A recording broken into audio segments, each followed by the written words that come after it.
जय श्री राम दोस्तों। मैं आपका भाई और आपका दोस्त अभिजीत दुबे। मैं आपको आज एक नए टॉपिक के बारे में बताने जा रहा हूँ। वो टॉपिक है ग्लोबल वार्मिंग। ग्लोबल वार्मिंग को सिंपल से अर्थों में समझें। सबसे पहले उसकी डिफिनीशन के बारे में जानते हैं।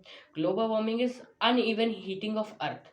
अनइवन हीटिंग मीन्स, अनइवन मतलब जो अनइवनली होता है।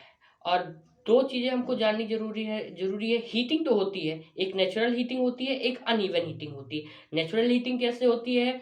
जब हमारी सनलाइट आती है अर्थ पर, तो हमारे जो ऑल लिविंग क्रिएचर्स, जैसे क्रिएचर्स होते हैं जो भी हमारे अर्थ पे प्रेजेंट है, जैसे कि ह्यूमन, ट्री, स्टोन्स, सैंड, ये क्या करती हैं? एक अमाउंट ऑफ हीट को ट्रैप कर लेती है। ये क्या जाती है? हमारी नेचुरल हीटिंग, जिससे हमारा अर्थ क्या होता है? हीटअप होता है और हमारी बेसिक नीड्स भी पूरी होती है हीटिंग से। जैसे सनलाइट जरूरी है प्लांट्स के लिए भी। तो ये तो हुई natural heating. But uneven heating क्या होती है? अनइवन हीटिंग तब होती है जब हमारी सनलाइट वापस जा रही होती है बैक टू स्पेस। वहां पे ओजोन लेयर से पहले, ओजोन लेयर के पास बहुत सारी gases, unwanted gases just like CO2, carbon monoxide, इन सारी गैसेस होती हैं। ये क्या होती हैं? Good trapping, good trapping of heat. Good trapping of heat मतलब ये क्या करते हैं? अच्छी तरह से जो हीट को होता है उसे ट्रैप कर लेते हैं अपने अंदर, जिसके कारण ट्रैप करने के बाद वो वापस से सनलाइट को किसकी तरफ भेजते हैं? अर्थ की तरफ। अर्थ अब इसके बाद जितना उसको नेचुरली हीट अप होना था वो उतना तो वो हो चुका है। उसके बाद वो अनइवन हीटिंग होने लगती है। अनइवन हीटिंग के कारण हम अब जैसे हम ही हैं, हम अपना ही नॉर्मल सा एग्जांपल लेते हैं। जैसे हम विंटर में बाहर बैठते हैं, हम बाहर बैठते हैं, अगर नियरली 12 o'clock के आसपास बाहर बैठते हैं, अच्छी धूप है, तो हम कितने समय तक बैठ सकते हैं? मिनिमम टू मैक्सिमम 10 से 15 मिनट से बैठ सकते हैं। पर अगर हमको कोई ज़बरदस्ती 10 से 15 मिनट तक हमें वहाँ बैठाए रहे, तो हमें एक बर्निंग कॉज होने लगेगी हमारी स्किन पे। इसी को कहते हैं अनइवन हीटिंग।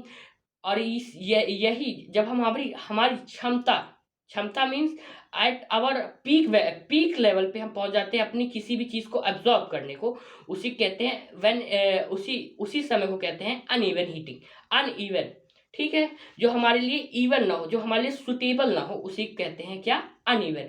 तो ये हमारा जनरल सी बात रही। अब जानते हैं कि अनइवन हीटिंग होती कैसे है। अनइवन हीटिंग होती है बहुत सारी चीज़ों से।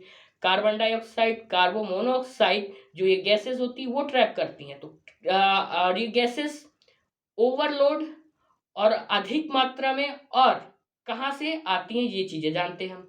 पहली चीज़, जो हमारी कार्बन मोनोऑक्साइड होती है ये पाई जाती है किनमें?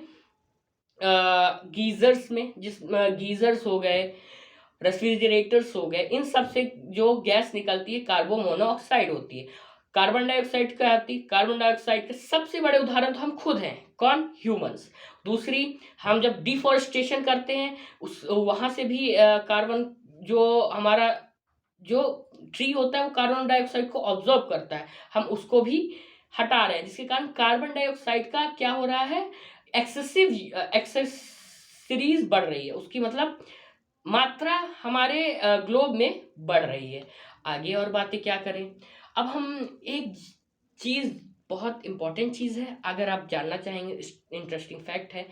एक कार्बन मोनोऑक्साइड का एटम 3000 ऑक्सीजन के एटम को डिस्ट्रॉय करता है। तो ये सोचिए हमारे लिए कितना हार्मफुल होता है, जिससे ओजोन लेयर का डिप्लीशन होता है। ओजोन लेयर का डिप्लीशन से क्या होता है?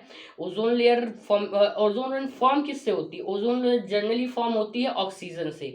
O3, इसका फॉर्मूला क्या होता है? O3, ऑक्सीजन के 3 मॉलिक्यूल से बनी होती है।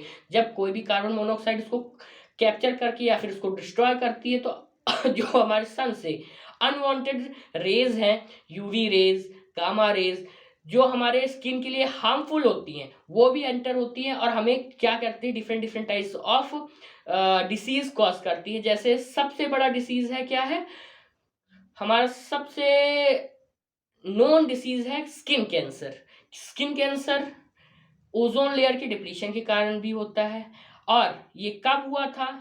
Ozone layer depletion, ozone layer की एक लेयर थी जहाँ पे एक बड़ा सा होल हो गया था अर्थ के स्फीयर में, ये आप मुझे कमेंट करके बताएंगे। Thank you. और भी इंटरेस्टिंग फैक्ट को जानने के लिए मुझे फॉलो करें और सब्सक्राइब करें। Thank you.